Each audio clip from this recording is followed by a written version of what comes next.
শুরু করলো। এই জন্য বলা হয় যেখানে কৃষি সেখানে সভ্যতা। শুধু আগত ভক্তবৃন্দ, শরতের শিউলি সুরভিত সভ্যতার সূচনা লগ্ন থেকে কৃষিকাজের সূচনা হয়েছিল। মানুষ যখন শিকার ও সংগ্রহের জীবন থেকে সরে এসে জমিতে ফসল চাষ করতে শুরু করলো, তখন থেকেই ঘরবাড়ি, গ্রাম, শহর ও সভ্যতা গড়ে উঠতে শুরু করলো। এই জন্য বলা হয় যেখানে কৃষি সেখানেই সভ্যতা। শুধু আগত ভক্তবৃন্দ, শরতের শিউলি সুরভিত মনোরম এই সন্ধ্যায় আপনাদের জানাচ্ছি আন্তরিক প্রীতি ও শুভেচ্ছা। প্রথাগত চিন্তার বাইরে এসে ভিন্ন ধারার একটি গল্প নিয়ে আমাদের এবারের নিবেদন বাংলার মাটি, বাংলার জল। বাংলার মাটি, বাংলার জল, বাংলার বায়ু, বাংলার ফল, পূর্ণ হোক, পূর্ণ হোক, পূর্ণ হোক হে ভগবান। ভাবনায় অমিত অধিকারী, মণ্ডপ সজ্জায় শ্রেষ্ঠা ইভেন্ট ম্যানেজমেন্ট, আলোকসজ্জায় প্রো সাউন্ড পয়েন্ট, মাতৃ প্রতিমায় জীবন সূত্রধর।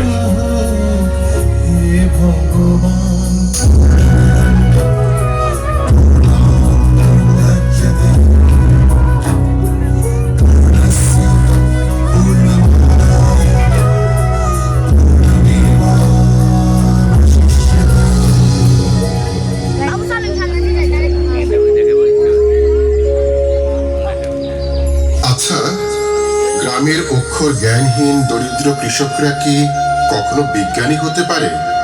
যাদের ঘর থাকে ভাঙাচোরা, বর্ষায় যাদের ঘরের চাল চুইয়ে জল পড়ে, কিংবা জ্যৈষ্ঠের প্রচণ্ড খরতাপে মাথাল মাথায় যাদের ছুটতে হয় ক্ষণিকের বিশ্রামের আশায় কোনো এক বটবৃক্ষের নিচে, যার কপালে নেই কোনো গবেষকের উপাধি, অথচ সে মানুষটাই হয়ে উঠলেন একজন কিংবদন্তি। মানুষটি হরিধানের উদ্ভাবক আমাদের হরিপদ কাপালি। হরিপদ কাপালি একদিন সকালে ধান খেতে একটি ব্যতিক্রমী ধানের শীষ দেখতে পেলেন। ধানটি পরিপক্ক হলে তা থেকে বীজ সংগ্রহ করলেন। সেই বীজ দিয়ে নিজের আঙ্গিনায় 3 বছর ধরে আবাদ করলেন। এর পরের বছর বীজের 90% উপহার দিলেন তার চারপাশে কৃষক ভাইদের। সে বীজের ফলন দেখে সবাই হতভম্ব হয়ে গেল। সে সময় উচ্চ ফলনশীল জাত BR11 ও স্বর্ণা ধান থেকেও এ ধানের ফলন ছিল অধিক মাত্রায় বেশি।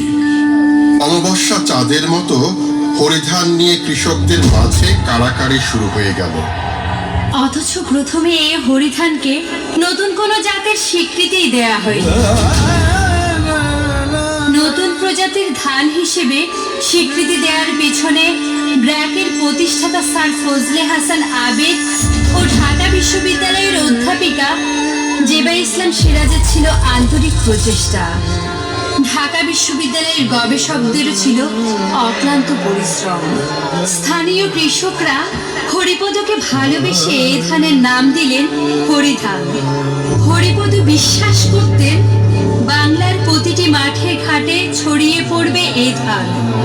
সেই বিশ্বাসে তিনি কৃষকদের হাতে তুলে দিলেন রত্ন সম এই হরিধান।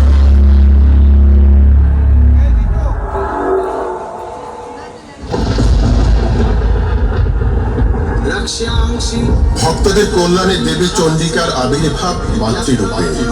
কখনো তিনি মাইনী লক্ষ্মী, কখনো তিনি বিদ্যা ও জ্ঞান প্রদাত্রী সরস্বতী, কখনো তিনি বিশ্ব চরাচরে অন্নদা দায়িনী, অন্নদা স্বরূপিণী মাতা অন্নপূর্ণা। মা, তোমার চরণে প্রণাম। আমি জানি না এই জড় জগতে কোনো কিছুই আমার নিজের নয়। বাংলার মাটি, নদীর জল, সকল কিছুই তোর আশীর্বাদ। এ ধান, এ গোলা, সবই তোর অন্য প্রসাদ। আমি শুধু তোমার দানকে লাঙলের ফলা দিয়ে ছুঁয়ে দিই, শস্য হয়ে ওঠে তোমার আশীর্বাদে। আমি শুধু তোমার কৃপা বহন করি মা।